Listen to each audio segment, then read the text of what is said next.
Hello friends, parasol GS पे आपका स्वागत है। मित्रों, इकोनॉमी के करंट अफेयर की जो आपकी सबसे महत्वपूर्ण थीम है, कई सारे ऐसे तथ्य होंगे जो इस वीडियो में आपको और भी कई सारी मैगजीन से आप देख सकते हैं कि वो नहीं होंगे इसमें, लेकिन इसमें वो थीम जहां से मुझे लगता है कि आपकी परीक्षा में सीधे सीधे सवाल बनने चाहिए, ऐसी थीम्स को जो आपकी मार्केट की 3 से 4 मैगजीन है या कुछ जो मुझे अच्छी वीडियोस लगी, इन सब का कलेक्शन करके यहाँ पे एक जगह सारे तथ्य आपके लिए शामिल किए गए हैं, क्योंकि ये आपको परीक्षा में सीधे सीधे मतलब मैं मानता हूँ कि 3 से 4 क्वेश्चन तो आपको अगले इसी वीडियो में मिलेंगे ही मिलेंगे। तो आप इसे बहुत ध्यान से देखिए, क्योंकि ये इकोनॉमी की बहुत ही इंपॉर्टेंट वीडियो होने जा रही है। इसके साथ ही इकोनॉमी का कलेक्शन अभी मैं और भी करूँगा, तो उस कलेक्शन के साथ अगर वो काफ़ी ज़्यादा डेटा होगा 40 to 50 फैक्ट्स, तो उस पर एक वीडियो और आपको देखने को मिलेगी। बाकी मेरी कोशिश थी कि आज आपकी मोस्ट इंपॉर्टेंट थीम्स है वो कम से कम कवर हो जाए, क्योंकि जो आप कोई भी मैगजीन पढ़ते हैं उसमें इकोनॉमी के फैक्ट वगैरह, बजट, इकोनॉमी सर्वे सारे सेक्शन होते हैं। कल मैं आपको बिहार का बजट इकोनॉमी सर्वे और जो आपका यूनियन बजट का इकोनॉमी सर्वे है, इन तीनों चीज़ों को मर्ज करके एक ही वीडियो में दे दूंगा, ताकि आपका कम से कम समय लगे। तो मित्रों, ये आपका इकोनॉमी का जो सेक्शन है करंट अफेयर का, इसे हमने कवर किया है जून 2025 से लेके अभी आपके 30 जून 2026 तक, और ये आपके लिए बहुत ही महत्वपूर्ण होने जा रहा है। तो आइए सबसे पहले और सबसे इंपॉर्टेंट थीम की बात करते हैं। देखिए, सबसे पहले जो आपके लिए थीम आती है वो आती है आईएमएफ के द्वारा जो वर्ल्ड इकोनॉमिक आउटलुक है। ये रिपोर्ट बहुत ज़्यादा इंपॉर्टेंट है। तो इसके द्वारा देखिए क्या दिया गया है। पहले तो देखिए ये बात याद रखिए कि आईएमएफ के द्वारा आपकी वर्ल्ड इकोनॉमिक आउटलुक और ऐसे ही आपका एक ट्रेड आउटलुक है जो डब्ल्यूटीओ के द्वारा लॉन्च की जाती है। तो आपको किसी भी तरह का डाउट नहीं होना चाहिए इन सारी रिपोर्ट्स में। इसलिए जब भी आप सारी रिपोर्ट्स को पढ़ेंगे, मैं एक शॉर्ट में जो आपकी ऐसी रिपोर्ट है इकोनॉमी से जुड़ी हुई 6 से 7, उनको बिल्कुल आपको क्लियर कर दूंगा कि कौन सी रिपोर्ट आपकी किस संस्था के द्वारा निकाली जाती है। क्योंकि एक प्रश्न यहाँ पे गलत हो जाता है। मान लीजिए आपको 3 में से 2 स्टेटमेंट आते हैं, पर एक स्टेटमेंट में आपको यही नहीं पता कि ये रिपोर्ट किसकी है, और ये सच में पता होना बड़ा असंभव सा भी है अगर आपने सारी रिपोर्ट्स को बहुत अच्छे से आइडेंटिफाई नहीं किया। तो आइए चलिए शुरुआत करते हैं। आईएमएफ के द्वारा वर्ल्ड इकोनॉमिक आउटलुक आपकी रिपोर्ट निकाली गई, जिसमें बताया गया कि ग्लोबल लेवल पे अगर देखा जाए तो जो ग्रोथ रेट है आपके लिए 26 और 27 की इंपॉर्टेंट है। 2026 में 3.1 और 27 में 3.2 है। अब इसी के साथ जरूरी जो बात है भारत, तो आखिर आईएमएफ ने भारत की क्या ग्रोथ रेट बताई। देखिए 25 में तो 7.6, 26 में 6.5, 27 में 6.5 रहेगी। तो 26-27 दोनों में 6.5 इन्होंने बताया है, और ये आपके लिए बहुत इंपॉर्टेंट है। दोनों चीज़ें याद रखिएगा, आईएमएफ वर्ल्ड इकोनॉमिक आउटलुक और 6.5% है आपकी 26 और 27 के लिए। अगली रिपोर्ट पे आते हैं। अंकटाड के द्वारा जो आपने मुझे कमेंट्स में बताना है कि अंकटाड आपकी जो संस्था है इसका हेडक्वार्टर कहाँ पे है और ये स्टैब्लिश कब हुई थी। ये आपके लिए एक छोटा सा सवाल है। दूसरा ये है कि इसके अलावा मतलब आपकी वर्ल्ड इन्वेस्टमेंट रिपोर्ट तो ये निकाल ही रहा है, क्या इसके अलावा और भी कोई महत्वपूर्ण रिपोर्ट इसके द्वारा निकाली जाती है। तो आइए देखते हैं। इन्होंने देखिए इंडिया का जो एफडीआई स्टेटस है उसके बारे में बताया है अंकटाड ने, जो इनकी वर्ल्ड इन्वेस्टमेंट रिपोर्ट है, जो आपके लिए बहुत जरूरी है परीक्षा के लिए, कि आखिर एफडीआई का आउटफ्लो इनफ्लो दोनों ही केस में जो आपका भारत है कहाँ स्टैंड करता है। तो देखिए आउटफ्लो की बात क्या है, तो किसी देश के द्वारा अन्य देशों में किया गया जो आपका एफडीआई होता है, उसमें भारत की रैंक क्या है, 18वीं, और पहले नंबर पे यूएसए है, दूसरे पे जापान है। इसके बाद देखिए जो आपका इनफ्लो होता है, मतलब किसी देश में अन्य देशों से किया जाने वाला, जैसे कि कोई विदेशी कंपनी भारत में कर रही है, तो इनफ्लो में हमारी 15वीं रैंक है, और टॉप पे आपका यूएसए है, फिर सिंगापुर है। तो टॉप में दोनों ही जगह आपका यूएसए है, पर भारत की रैंक जो है वो इनफ्लो में 15वीं है, आउटफ्लो में 18वीं है। ठीक है, तो ये पॉइंट आपके लिए बहुत ही महत्वपूर्ण है, आप याद रखिए। अब देखिए अगली रिपोर्ट आ गई, ये आपका ग्लोबल ट्रेड आउटलुक है, और यहाँ पे हमने क्या बात की थी आपसे कि ये आपकी पहली रिपोर्ट जो है ये आपका जो मित्रों डब्ल्यूटीओ है। तो ग्लोबल ट्रेड आउटलुक और आपकी स्टैटिस्टिक मार्च 2026 की जो रिपोर्ट है, इसमें देखिए ग्लोबल ट्रेड की बात की गई है अलग अलग चीज़ों में। इसमें 2 तरह के आंकड़े दिए जाते हैं, एक तो ग्लोबल ट्रेड क्या है, दूसरा आपका मर्चेंडाइज जो ट्रेड है, और इसमें आपके एक्सपोर्टर इंपोर्टर में कौन टॉप पे है, कौन लिस्ट पे है, और कमर्शियल जो सर्विसेज हैं, वाणिज्यिक सेवाएं, इसमें एक्सपोर्टर इंपोर्टर जो है टॉप पे और लिस्ट पे कौन है। ये दोनों ही आंकड़े आपके लिए बहुत ज़्यादा महत्वपूर्ण है, आप बहुत ध्यान से देखेंगे। देखिए आपके ग्लोबल ट्रेड की अगर बात की जाए तो इसमें ग्रोथ रेट क्या हुई है, तो देखिए अभी 25 में तो बहुत अच्छी ग्रोथ थी, 26 वाला आंकड़ा याद रखिए, क्योंकि ये एकदम से थोड़ा युद्धों के चलते काफ़ी नीचे चला गया था। अगर आप देखेंगे यहाँ पर तो ये 1.9 आ गया है, तो ये काफ़ी ज़्यादा माइनस है यहाँ से। इसके बाद 27 में फिर इसके आसार दिए इन्होंने कि 5.1 के हिसाब से और ज़्यादा तेज़ी से ग्रोथ रेट करेगा। तो ये बहुत ही इंपॉर्टेंट आंकड़ा है। यहाँ से अगर स्टेटमेंट बन जाए, अब मैं आपको बताता हूँ। देखिए इकोनॉमी में आपको लगता है कि कहाँ से पढ़ें, कैसे पढ़ें। देखिए इकोनॉमी में क्या है ना, जो आंकड़े हैं वो सब कुछ बयां करते हैं। अगर 26 में 1.9 दिखा रहा है तो ये साफ तौर पे यहाँ पे स्टेटमेंट बना देगा कि ग्लोबल ट्रेड जो है 2025 की तुलना में 20% बढ़ गया है, 5% बढ़ गया है। आपको लगता है ये 4.6 से ये आपका 20% बढ़ा है? तो इस तरीके से आपके स्टेटमेंट बनते हैं। तो स्टेटमेंट का जो बैकअप है वो डेटा ही होता है, इसलिए डेटा को मल्टी टाइम पढ़िए और पढ़ने के साथ साथ उसे समझिए कि ये है क्या और किस तरीके से आखिर भारत के संदर्भ में कुछ चीज़ें कम और कुछ चीज़ें ज़्यादा क्यों हैं। तो ये आप जब सही से देखेंगे और पूरे आंकड़ों का एक फ्लो बना देंगे, तब फिर ये पूरा जो फ्लो है ना मित्रों, ये बहुत ईजी हो जाएगा। देखिए नॉलेज आप जितनी फ्लो में बनाएंगे उतनी आसान है। ऐसे समझिए, आपने कुछ पढ़ा, फिर कुछ पढ़ा, फिर कुछ पढ़ा, ठीक है। अब ये चीज़ जो है ना ये रोल नहीं हो पाएगी। अगर कोई गोला है आप छोड़ देंगे तो वो अपने आप ही रोल होता हुआ आपका बहुत ही कम फोर्स लगेगा उसे लेके आगे चलने में। पर अगर आपने ऐसे उबड़ खाबड़ पढ़ाई की तो बहुत दिक्कत आएगी। आगे बढ़ते हैं। तो ग्लोबल ट्रेड के अकॉर्डिंग 2025 में 4.6, 26 में 1.9, 27 में 5.1%। अब आते हैं मर्चेंडाइज ट्रेड पे। वस्तुगत व्यापार की अगर बात की जाए तो एक्सपोर्टर निर्यातक में चाइना टॉप पे है। मर्चेंडाइज में वस्तुगत में चाइना टॉप पे है, फिर यूएसए आता है। और भारत की उसमें क्या रैंक है? 19वीं रैंक है, क्योंकि हम वस्तुगत व्यापार का कितना 1.7%, यह आंकड़ा याद रखिए, प्रश्न में पूछा जाएगा। 19वीं रैंक है हमारी वस्तुगत व्यापार के निर्यात में। आयात में क्या है? तो फिर आपका यहाँ पे यूएसए टॉप पे आ जाता है और चाइना सेकंड चला जाता है, क्योंकि इंपोर्ट की बात हो रही है। और यहाँ पे भारत की 9th रैंक है इंपोर्टर में और 2.8% है आपके टोटल आयात कर रहे हैं हम किसका? वस्तुगत मर्चेंडाइज ट्रेड का। ठीक है, तो यहाँ पे मुझे लगता है अंग्रेजी और हिंदी दोनों माध्यम से कोई समस्या नहीं हो रही होगी।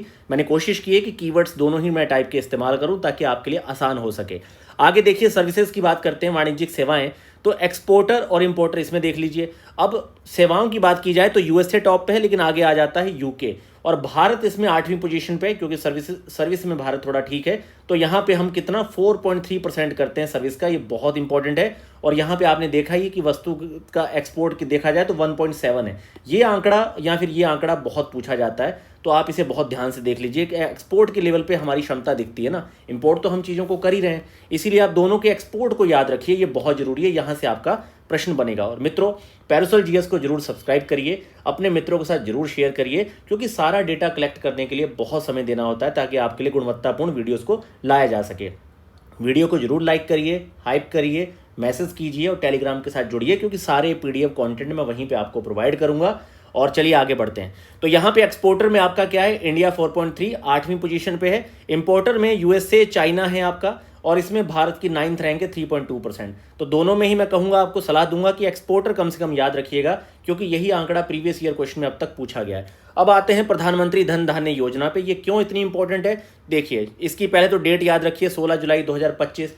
अब इसमें क्या है कि ये भी आपके एक तरह से नीति आयोग का जो आकांक्षी जिला का प्रोग्राम था उसी टाइप की एक आकांक्षी योजना बनाई गई, लेकिन उससे डिफरेंट। इसमें क्या किया जाएगा कि जो आपके कम कृषि उत्पादकता वाले 100 आकांक्षी जिले हैं उन्हें लिया जाएगा, और वहां के 1.7 करोड़ आपके छोटे सीमांत किसानों को लाभ होगा, क्योंकि उन्हें climate resilient agriculture, crop diversification और सिंचाई भंडारण से जुड़ी हुई आधुनिकीकरण सारी सुविधाएं दी जाएंगी। अब इसका टोटल बजट का देख लीजिए कब तक है, तो ये 6 वर्षों के लिए 2025 से लेकर 2031 तक। इसका टोटल तो 6 वर्षों का जो बजट है 1.44 लाख करोड़ है, पर प्रति वर्ष लगभग 24,000 करोड़ रुपए का आउटले इसका टोटल है। अब इसमें एक और अच्छी बात क्या है कि 11 मंत्रालय और 36 जो आपकी मौजूदा केंद्रीय योजनाएं हैं, जिसमें पीएम किसान है और आपका इसके साथ ही पीएम फसल बीमा योजना है और कृषि सिंचाई योजना, इस तरह की सारी योजनाओं को एकीकृत किया जाएगा।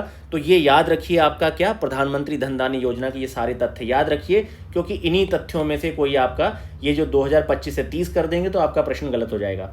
अब आप समझ रहे होंगे आंकड़े किस तरीके से आपको याद करने हैं। इकोनॉमी आपके लिए बहुत आसान हो जाएगी। एक वीडियो बस मुझे और अपलोड करने दीजिए। इसके बाद देखिए मिल्क प्रोडक्शन को देखिए। तो मिल्क प्रोडक्शन को लेके टोटल ये जो उत्पादन है कई बार पूछ लिया जाता है, और इसके संदर्भ में जो एफएओ है उसने बताया कि भारत पहले स्थान पे है टोटल आपके दुग्ध के उत्पादन में। कई बार यूएसए होता है, लेकिन भारत पहले स्थान पे है। इसके बाद देखिए अगर देखा जाए तो पिछले वर्ष की तुलना में कितनी वृद्धि है, तो 3.58% की भारत ने वृद्धि की है। प्रति व्यक्ति जो उपलब्धता है वो 485 ग्राम है, आधा लीटर तक हर भारतीय को मिल रहा है दूध। इसके साथ ही देखिए यूपी टॉप पे है, फिर आपका राजस्थान, फिर मध्य प्रदेश, फिर गुजरात, फिर आपका महाराष्ट्र है। तो टोटल आपके कुल दुग्ध उत्पादन में आपके 5 राज्यों का योगदान ही 55% के आसपास आ जाता है, तो यूपी टॉप पे है, इतना याद रखिए। बाकी मेनली ये वाला प्रोडक्शन की रेंज आप याद रखिए और ग्रोथ रेट याद रखिए। आगे बढ़ते हैं। परफॉर्मेंस ग्रेडिंग इंडेक्स एक लॉन्च किया गया है, जिसमें आपका जो है ये आपका होगा, ये देखिए ये आपका जो है प्रतिष्ठा है, ठीक है, जो आपका प्रतिष्ठा होता है, प्रतिष्ठा मतलब कि आपके एक्सीलेंट हो गया।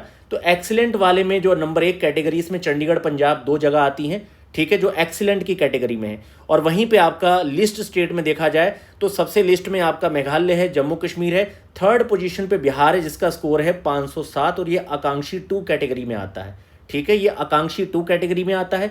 चंडीगढ़ पंजाब आपका प्रतिष्ठा एक्सीलेंट 01 में आता है, हालांकि केरला जो है वो एक्सीलेंट 2 में आता है। तो आपको चंडीगढ़ पंजाब याद रखना और इधर बिहार याद रखना, जो आकांक्षी 2 में आपकी कैटेगरी में आता है। और ये आपकी परफॉर्मेंस ग्रेडिंग इंडेक्स है, जो एजुकेशन से जुड़े हुए राज्यों की परफॉर्मेंस पे दी जाती है। इसके बाद देखिए आर्थिक श्रम के बल सर्वेक्षण को ध्यान से देखिए मित्रों, ये काफी इंपॉर्टेंट है आपके लिए। ये आपके PLFS जो आंकड़े आते हैं ये भी बहुत ज्यादा इंपॉर्टेंट है, इसे आप ध्यान से देखेंगे तो आपका जो पीरियडिक लेबर फोर्स का जो सर्वे है आपका, ये आपका बहुत ही इंपॉर्टेंट है, इसे ध्यान से देखिए। इसमें आपकी श्रम बल सहभागिता दर है ये 59.3% है, याद रखिए। पुरुषों की 79.1 है और महिलाओं की 40% है आपकी श्रम बल सहभागिता। इसमें देखिए इसी आयु वर्ग में अगर देखा जाए तो कामगार जनसंख्या का अनुपात कितना है, 57.4%। कामगार, काम करने वाली टोटल पॉपुलेशन है, और कामगारों का 76.6% आपका क्या है, तो पुरुष है, और महिलाओं का 38.8 है। ये आंकड़ा आपके लिए बहुत ज़्यादा जरूरी है कि कामगारों में महिलाएं आपकी 38.8% है।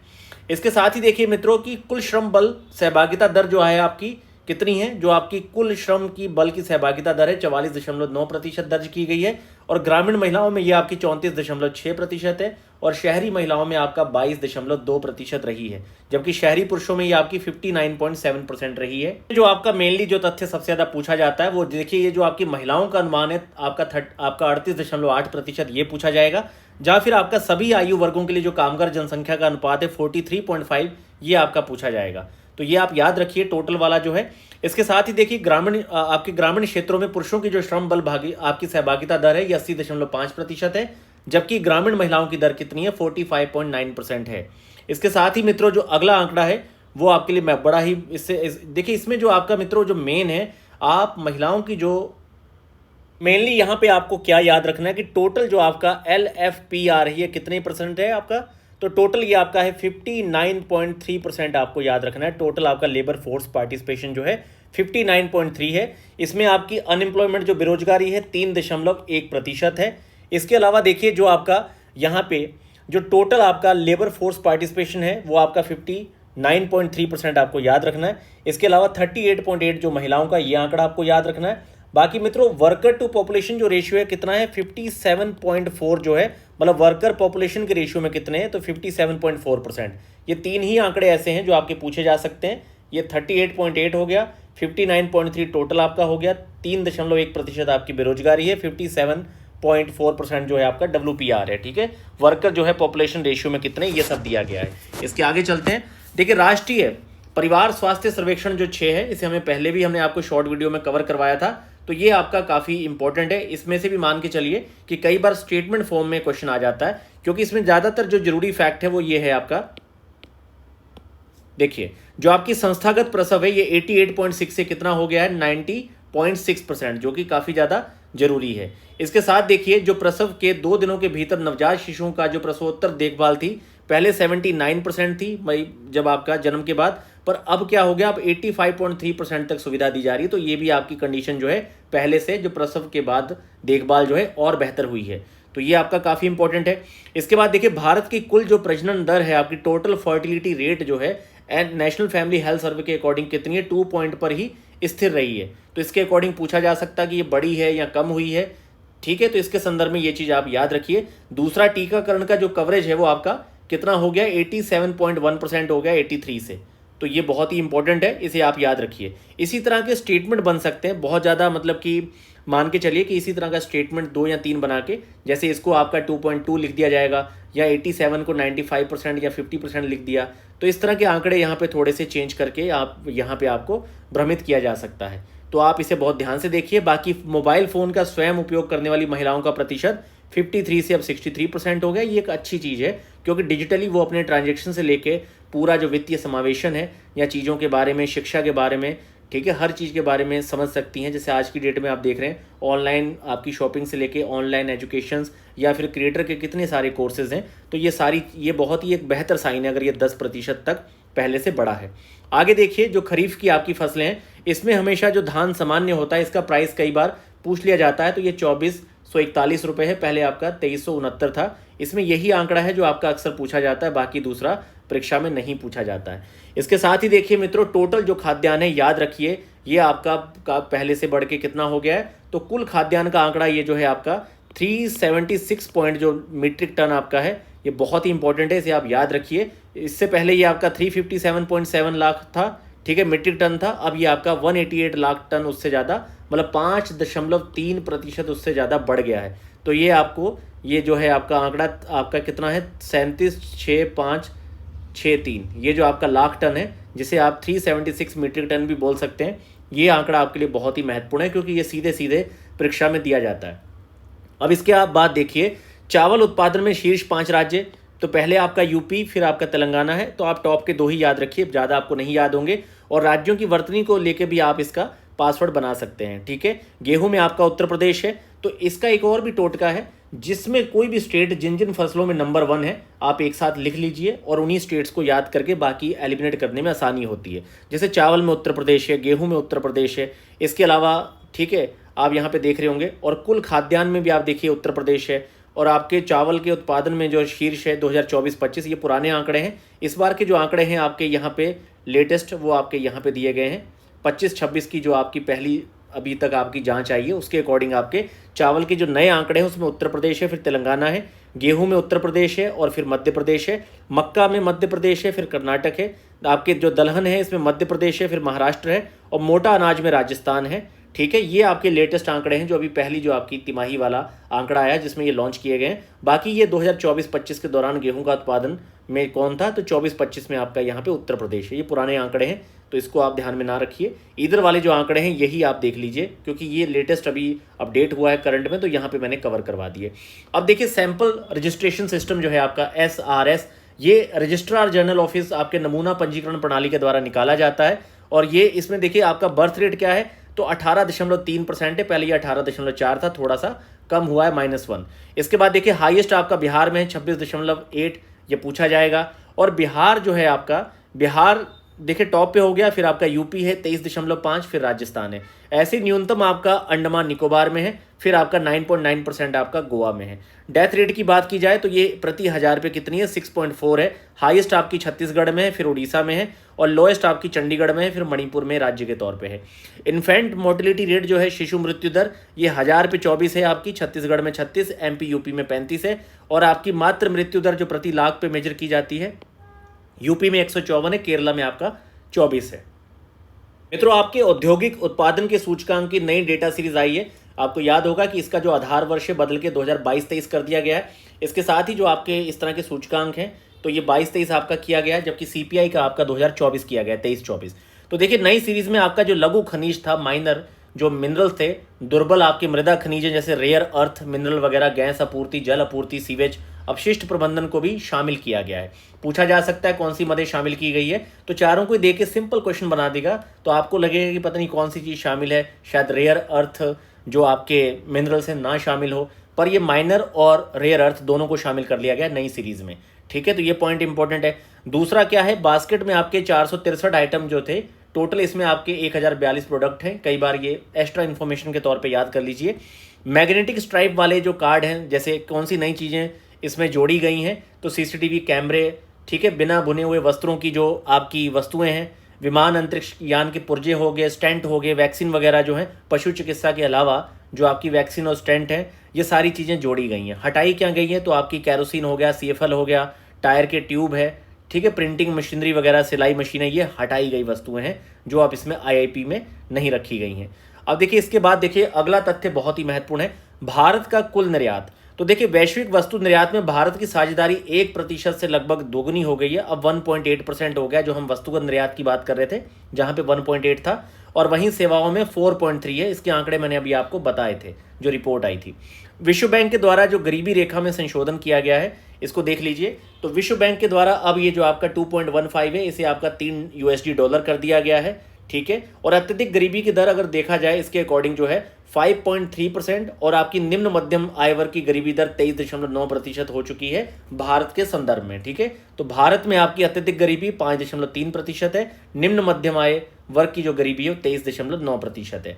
देखिए 16वें वित्त आयोग से जुड़े हुए कुछ बहुत ही महत्वपूर्ण तथ्य, क्योंकि यहां से आपका एक प्रश्न बन सकता है। इसका गठन देखिए 31 दिसंबर 2023 को हुआ था, ये डेट पूछी जाती है, और ये 1 अप्रैल 2026 से 31 मार्च 2031 तक है, आर्टिकल 280।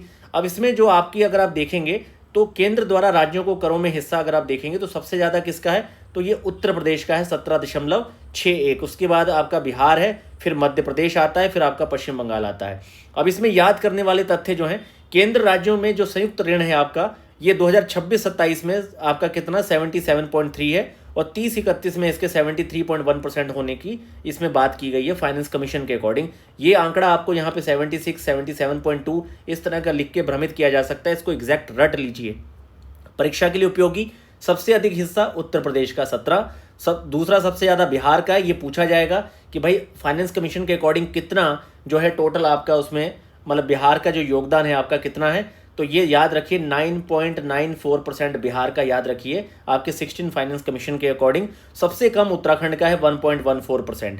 इसके साथ ही देखिए इसमें जो टोटल आपके राज्यों के बीच केंद्रीय करों का वितरण है, ये प्रति व्यक्ति आपकी जीएसडीपी के आधार पर 42% है। फिर जनसंख्या का है, इसका क्रम दिया जा सकता है लगाने को, तो इसलिए आप इसे ध्यान से देख लीजिए। इसमें आपको याद रखने ऊपर के दो ही, क्योंकि प्रति व्यक्ति जीएसडीपी आपका 42 है, जनसंख्या 17.5 है, बाकी सारे आपके 10-10% कर दिए गए हैं। तो आपको बस ये दो ही याद रखने। तो पहले आपका जीएसडीपी है, फिर आपका जनसंख्या, तो पहले आपका जी हो गया, फिर आपका पी हो गया जीपी, और बाद में आपका ये टोटल क्रम में सारी चीज़ें बराबर ही हैं। तो इसको आप याद रखिए। इसके बाद देखिए आयात की दृष्टि से 5 अगर देशों को देखा जाए जो सबसे ज़्यादा अपने यहाँ आयात कर रहे हैं, तो ये आपके आयात की दृष्टि से सबसे ज़्यादा भारत के संदर्भ में जो है आपका चीन है, ठीक है। चीन से सबसे ज़्यादा क्या है आयात हम लोग ले रहे हैं 15.7%, फिर आपका रूस है, फिर आपका संयुक्त अरब अमीरात है, जिससे भारत में सबसे ज़्यादा आयात हो रहा है। वहीं निर्यात की बात की जाए तो निर्यात भारत किससे सबसे ज़्यादा कर रहा है, तो यूएसए को 19.77%, फिर आपके संयुक्त अरब अमीरात को, फिर आपके नीदरलैंड को 5.2%, फिर यूके को 3.32%। तो भारत के संदर्भ में हम किससे सबसे ज़्यादा, हमें सबसे ज़्यादा आयात कहाँ से आ रहा है, सबसे ज़्यादा निर्यात हम किसे कर रहे हैं, ये बहुत ज़रूरी है। अभी आपकी किम्बरले प्रोसेस एक जो थी बहुत ही इंपॉर्टेंट है, क्योंकि इसकी इंटरनेशनल मीटिंग आपकी मुंबई में हुई है। तो ये यही था कि भाई जो आपका इसमें संघर्ष वाले हीरे एक शब्द दिया गया था।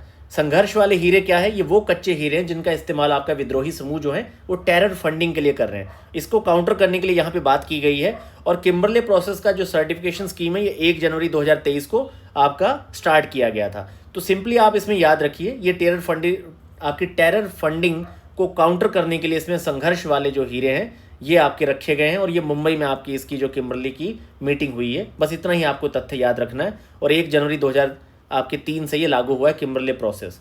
इसके बाद देखिए प्रोजेक्ट आपका शिखर आ गया। बॉम्बे स्टॉक एक्सचेंज और जो मेशो है इसके साथ मिलकर प्रोजेक्ट शिखर को शुरू किया गया है। एमएसएमई और छोटे विक्रेताओं को पूंजी बाजार से जोड़ना, ठीक है, तथा आईपीओ के प्रति जागरूक करना, तो मेशो और बीएसई के द्वारा स्टार्ट किया गया है। यूपीआई के बारे में देखिए, यूपीआई एक भारतीय रियल टाइम डिजिटल भुगतान प्रणाली है, ठीक है। ये आपकी एनपीसीआई के द्वारा विकसित की गई थी। ये आपकी 11 अप्रैल 2016 को लॉन्च की गई है। अभी यूपीआई को स्वीकार करने वाले 9 देश हो चुके हैं टोटल, ठीक है। जून तक का ये अपडेटेड है। भूटान है, सिंगापुर है, नेपाल, यूएई है, France, Mauritius, Sri Lanka, Qatar, Cambodia, ये सारे देश देख लीजिए, बहुत इंपॉर्टेंट है। इसके साथ एक तथ्य मैंने यहाँ पे इन्वायरमेंट का मतलब शामिल कर दिया, क्योंकि पहले वाले करंट में नहीं था।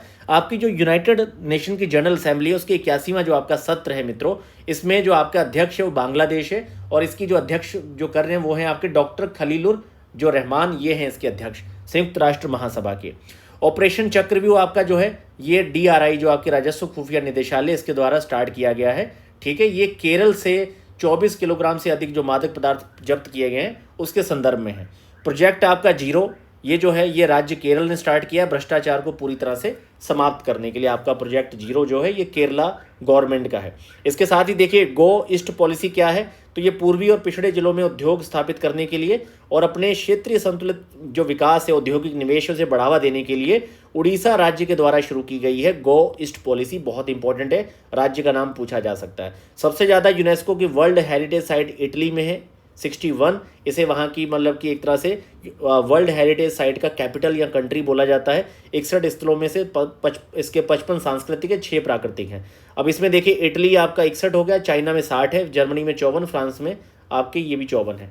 तो यूनिवर्सिटी ऑफ लिवरपूल का अगला तथ्य देखिए, भारत का पहला अंतर्राष्ट्रीय जो शाखा है बेंगलुरु में ये स्थापित कर रहा है। यूनिवर्सिटी ऑफ जो आपकी लिवरपूल यूके है, ये अपना पहला जो परिसर है वो कहाँ पे, बेंगलुरु में लगा रहा है। तो ये काफ़ी इंपॉर्टेंट है। निर्भय चेतना पहल जो है आपकी पंचायती राज मंत्रालय की है। इसमें क्या है, महिलाओं की सुरक्षा, गरिमा, लैंगिक समानता के प्रति मतलब पुरुषों को जागरूक किया जाएगा और आपके ग्रामीण क्षेत्रों में महिलाओं के विरुद्ध अपराध को कम करने के लिए निर्भय चेतना, याद रखिए, पंचायती राज मंत्रालय का है। अगर ये प्रश्न बनेगा तो ये पंचायती राज मंत्रालय मिनिस्ट्री का ही नाम पूछा जाएगा, क्योंकि ज़्यादातर में आप निर्भय चेतना में क्या करेंगे, महिला बाल विकास मंत्रालय या कोई दूसरा समाज आपकी सहकारिता मंत्रालय वगैरह का नाम ले सकते हैं। 28वां जो नवरत्न है कौन चुना गया है, 28वां नवरत्न कंपनी है आपकी चेन्नई पेट्रोलियम कॉर्पोरेशन लिमिटेड। इसके बाद देखिए जो वुल्फ प्राइज है फिजिक्स का, ये प्रोफेसर जनेंद्र के जे को दिया गया है, काफ़ी इंपॉर्टेंट है। इन्होंने क्या किया था, कंपोजिट फेर्मिनोज जो होते हैं आपके फेर्मियंस जो होते हैं उनकी खोज की थी इन्होंने, ठीक है। तो फेर्मियंस के बारे में इन्होंने खोज की थी। प्रोफेसर जनेंद्र जैन, याद रखिए, वुल्फ प्राइज फिजिक्स का इनको दिया गया है। और दुनिया के पहले जो आपके $1 ट्रिलियन की संपत्ति एलन मस्क पहुंच गए हैं, ठीक है। इसके बाद देखिए एससीओ का आपका समिट जो है ताजिकिस्तान दुशांबे में, इसका भारत का प्रतिनिधित्व पीएम साहब ने नहीं किया है, कीर्ति वर्धन सिंह ने किया है। जो एससीओ का आपका समिट दुशांबे में हुआ है, ये बहुत ही इंपॉर्टेंट है, पूछा जा सकता है मित्रों। इसके बाद देखिए अभी सीपी राधाकृष्णन जो हमारे उपराष्ट्रपति, इन्होंने विनोद राय साहब की किताब van audit matter CAG intervention that made a difference, तो वैन ऑडिट मैटर करके याद कर लीजिए, विनोद राय साहब की किताब है, बहुत ही इंपॉर्टेंट है। अभी देखिए उपभोक्ता मूल्य सूचकांक का नया आधार वर्ष 2024 आपका सीपीआई का आ चुका है। इसके साथ ही याद रखिए जो होल प्राइस इंडेक्स है या जो आपकी जीडीपी है, और या फिर इसके साथ ही आपका आईआईपी जो आपका इंडस्ट्रियल प्रोडक्शन का इंडेक्स है, ये तीनों का 2022-23 है, मैंने एक जगह यहाँ लिख दिया है। और ये जीडीपी आपकी विश्वनाथ गोलदर कमेटी आपको याद होगी, ठीक है। जीडीपी का क्या बेस ईयर आपका तय करने के लिए विश्वनाथ गोलदर कमेटी बनी थी। तो ये डब्ल्यूपीआई, जीडीपी और आईआईपी का 2022-23 है और आपके सीपीआई का 2024 है। जापान को पीछे छोड़ के चौथी सबसे बड़ी अर्थव्यवस्था भारत बन चुका है $4.1 ट्रिलियन के साथ। बैंक ऑफ बड़ौदा को द बैंकर जो मैगजीन है उसने सर्वश्रेष्ठ बैंक का ओहदा दिया है, बहुत इंपॉर्टेंट नहीं है पर फिर भी थोड़ा याद रखिए। और सबसे बड़े रियल टाइम पेमेंट सिस्टम बन चुका है यूपीआई, आईएमएफ ने ये बात बोली है। अब इतनी बड़ी संस्था ने बोली है तो कई बार प्रश्न बना दिया जाता है। एचडीएफसी जो है ये भारत में सबसे वैल्यूएबल ब्रांड बना दिया गया है, पहले टीसीएस था, अब इसे बनाया गया है, क्योंकि टोटल इसकी जो ब्रांड वैल्यू है 45 बिलियन है और हर साल ये 18% का ग्रोथ दिखा रहा है एचडीएफसी। तो टीसीएस को पीछे छोड़ा है, तो एक बड़ी खबर है ये। गोवा 100% अपनी साइबर धोखाधड़ी प्रतिरक्षा प्रणाली वाला देश बन गया है। मतलब गोवा में 100% है जो आपकी साइबर धोखाधड़ी की प्रतिरक्षा बिल्डअप कर दी गई है, ठीक है। आपका काफ़ी इंपॉर्टेंट है। एनवीडिया $5 ट्रिलियन मार्केट वैल्यू वाली दुनिया की सबसे पहली कंपनी है जो $5 ट्रिलियन को टच कर पाई, और सबसे बड़ी तो है ही। तेलंगाना में सबसे ज़्यादा यूपीआई ट्रांजेक्शन का रिकॉर्ड है। भारत में आपके महिला कार्यबल जो है 42% तक 2023-24 के अकॉर्डिंग। यूपीआई से प्रतिदिन ट्रांजैक्शन की सीमा बढ़ के 10 लाख रुपए तक कर दी गई है। भारत दुनिया का तीसरा सबसे बड़ा ऑटोमोबाइल और दूसरा मछली और कोयला में है। दुनिया का पहला एआई संचालित बैंक कौन सा है, तो मलेशिया का राइट बैंक जो है ये एआई संचालित पहला बैंक है। और कई बार ऐसी पहली चीज़ें पूछी जाती है। बिहार जैसे दिल्ली में 200, ऐसे बिहार में 125 यूनिट मुफ्त बिजली की गई है, नीतीश कुमार जी के द्वारा पहले किया गया था ये। तो ये सारे तथ्य मित्रों आपकी इकोनॉमी के लिए बहुत ज़्यादा इंपॉर्टेंट है। इसके अलावा भी कुछ मैं, अगर इसमें कोई भी फैक्ट गलत होगा तो मैं फैक्ट चेक नाम से लास्ट में वीडियो में पिन कर दूंगा। जैसे पीएलएफ जो कि आंकड़े हैं आपके पीरियडिक लेबर फोर्स का जो सर्वे है, उसके मैं एक बार आंकड़े क्लियर करके आपको पेस्ट कर देता हूं, ताकि आपका किसी भी तरह का सवाल गलत ना हो। बाकी सारे आंकड़े तो बहुत अच्छे से मैंने चेक किए हैं, क्योंकि इकोनॉमी में इस तरह के आंकड़े हैं कि आप एक मैगजीन से दूसरी मैगजीन में जाएंगे तो चेंज हो जाएगा। जैसे एग्जाम्पल के तौर पे अभी ये आपकी स्पीडी का फैक्ट है जो यहाँ पे मतलब 42% दिखा रहा है, जबकि वहाँ पे आपका 38.8% है पीरियडिक लेबर सर्वे में। और ऐसे ही किसी और संस्था के द्वारा कई बार कुछ और आ जाता है। तो ये मैं एक बार आपको क्रॉस चेक कर दूंगा अगर कोई भी एक भी तथ्य यहाँ पे गलत होगा। बाकी ये बहुत ही सावधानी से मैंने सारे तथ्य बनाने की पूरी कोशिश की है। तो मित्रों, इस वीडियो को लाइक, शेयर और कमेंट्स जरूर करिएगा। बाकी इसमें अगर कुछ और भी जो फैक्ट्स होंगे आपके, वो लास्ट में मैं सारे समग्र तरीके से और भी कवर करवा दूंगा। तो चलिए, फिर अगली वीडियो में फिर आपसे मुलाकात होगी।